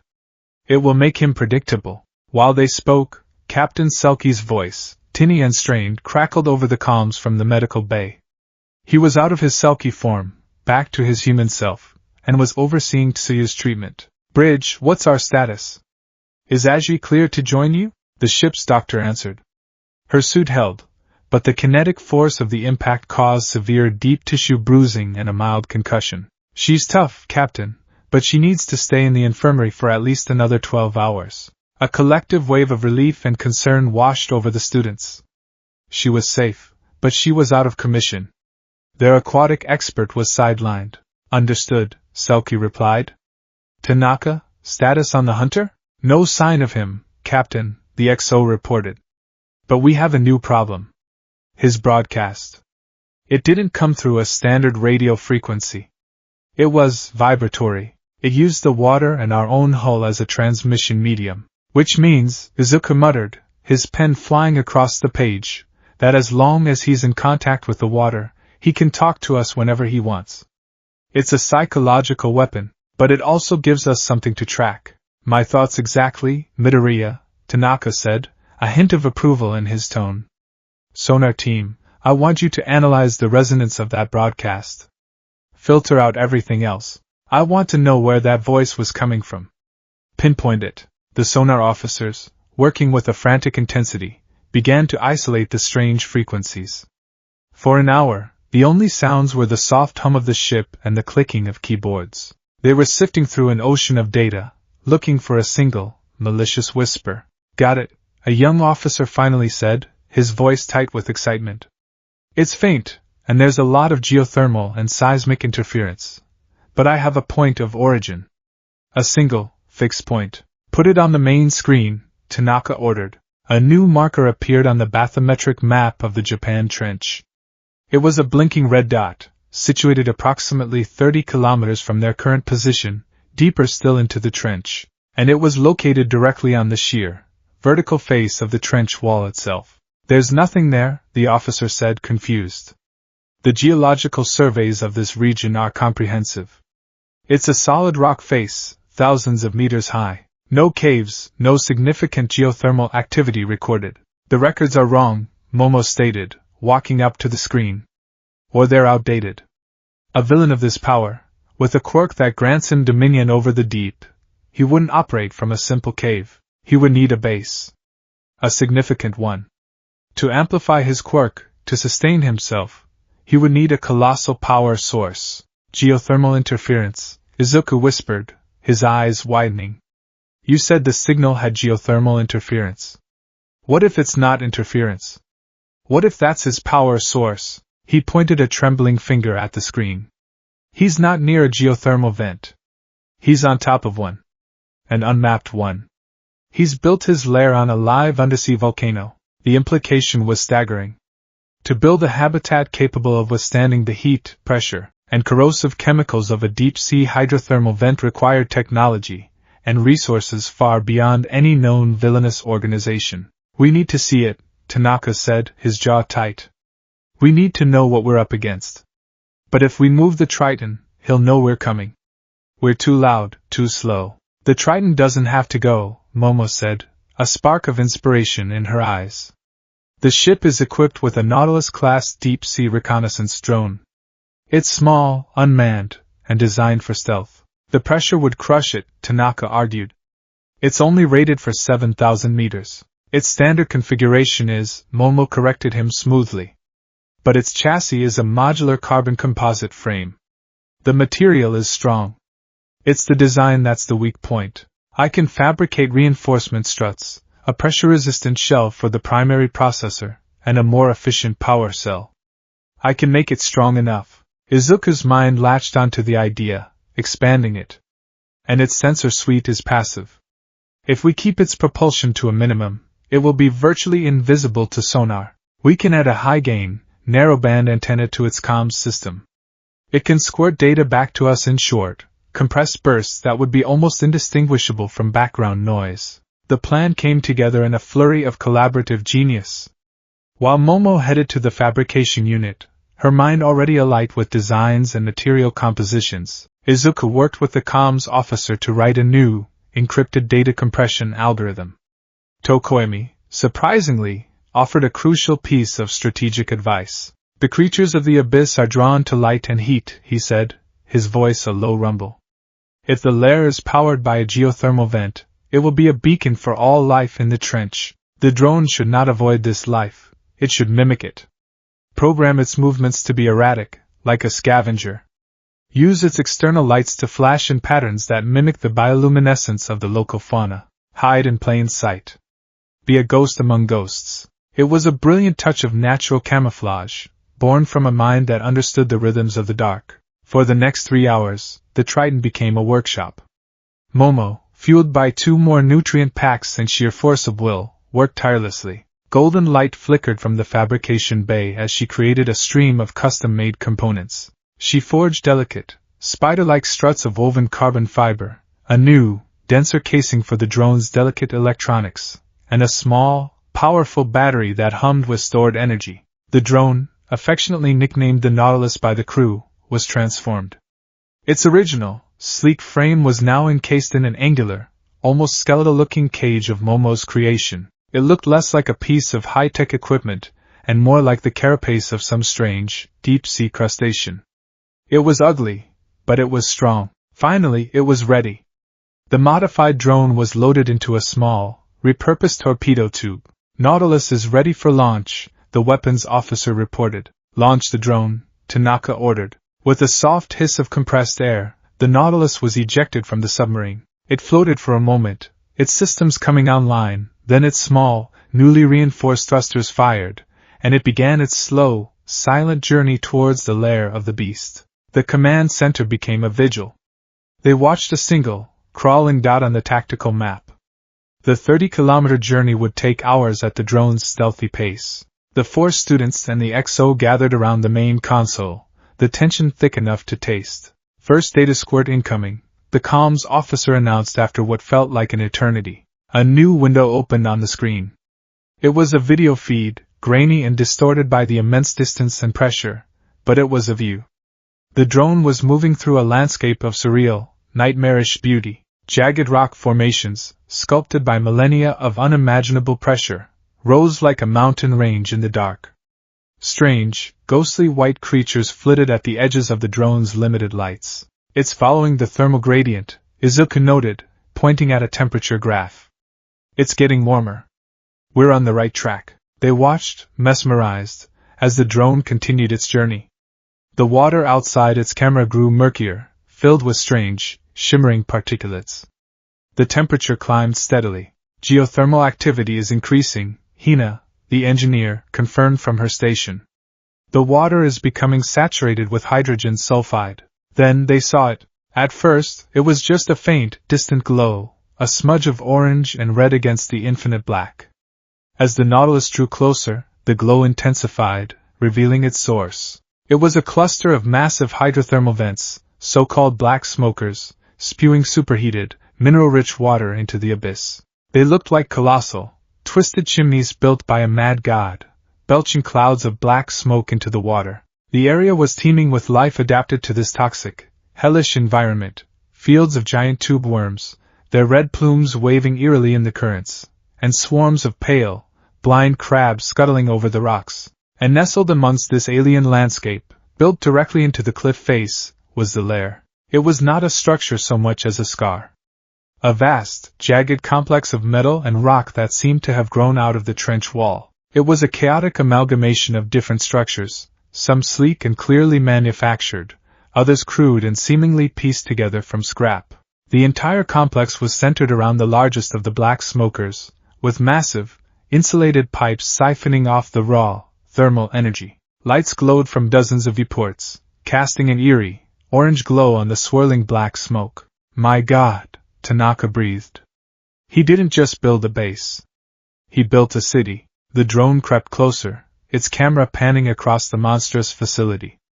And then they saw the source of Abyss's power, and the true horror of his methods. Great, magnetic cranes, clearly repurposed from some industrial vessel, were moving along the base's exterior. They were lifting huge, mangled sheets of metal. Izuku zoomed in on one of the sheets. He could just make out faded, peeling letters on its rusted surface. Sei Maru, the Kozai Maru. The second freighter that had vanished. He didn't erase them, Izuku whispered, his voice trembling with horrified realization. He stole them. He's been capturing these ships, crushing them with his quirk, and using their raw materials to expand his base. He's a parasite, building his nest from the bones of his victims. The camera panned further, towards the very heart of the complex, where the largest pipes converged. There, situated directly over the main vent, was a device that defied easy description. It was a colossal sphere, at least 50 meters in diameter, constructed from the same dark, composite material as the rest of the base. It was latticed with glowing blue conduits, and surrounded by a ring of what looked like massive, satellite dish-like emitters, all pointed outwards, away from the base. A shimmering, visible field of energy, the same distortion effect they had seen around the Triton, pulsed gently around the sphere. "That's it," Momo said, her voice barely a whisper. "That has to be it. The quirk amplifier. It's drawing power directly from the geothermal vent," Izuku added, his mind racing. "His quirk, pressure lock, must be powerful, but localized. This device allows him to project that power over vast distances, to create those huge pressure fields. It's an antenna for his quirk. If we take that out, we take away his biggest weapon," Tanaka finished, a grim, determined light in his eyes. "We cut the spider off from its web." The drone, following its programming, continued its slow, silent pass. It moved towards a lower, less lit section of the base, its camera seeking out any other points of interest. It captured footage of what looked like automated defense turrets, crude but functional, clearly constructed from the salvaged cannons and machinery of the captured ships. It was a fortress, built by a man with an endless supply of scrap metal. The drone's camera focused on a large, underwater hangar bay, its doors tantalizingly closed. What other secrets did this place hold? What other vessels had he captured? And then, disaster. The drone passed by a small, seemingly insignificant sensor node attached to the outer wall of the base. It was a simple, black box, almost invisible against the rock. But as the Nautilus passed, a small red light on the box flickered on. On the Triton's bridge, an alarm blared. "We've been spotted!" the comms officer yelled. "The drone's stealth has been compromised. He's pinging it with active sonar." The view from the drone's camera suddenly became shaky. "You are persistent," Abyss's voice echoed through the command center, no longer a general broadcast, but a targeted, furious snarl directed through the drone's own comm system.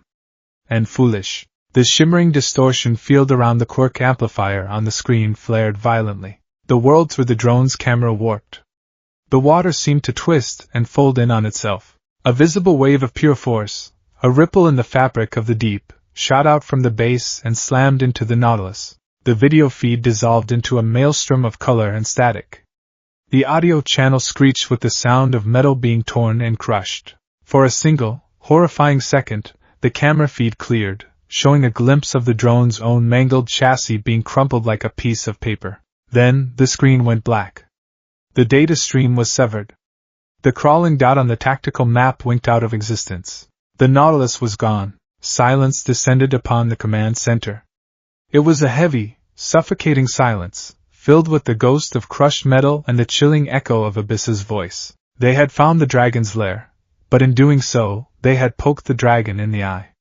And now it was awake. And it was angry. They knew where he was. But now, he knew that they knew. The game of cat and mouse was over. The hunt was about to begin in earnest. And they were no longer the hunters.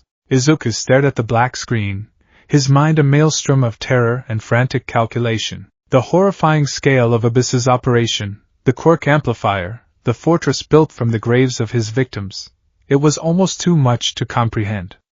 This wasn't just a villain. This was a king in his own dark kingdom, a zealot with the power to back up his insane crusade. "He's a monster," Tanaka breathed, voicing the thought of everyone in the room.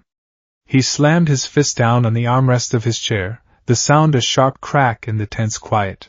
"A monster hiding in a fortress we can't possibly breach." "Perhaps we can't," a low voice rumbled from the back of the room. All eyes turned to Tokoimi. He stepped forward, out of the shadows, his crimson eyes glowing with a cold fire.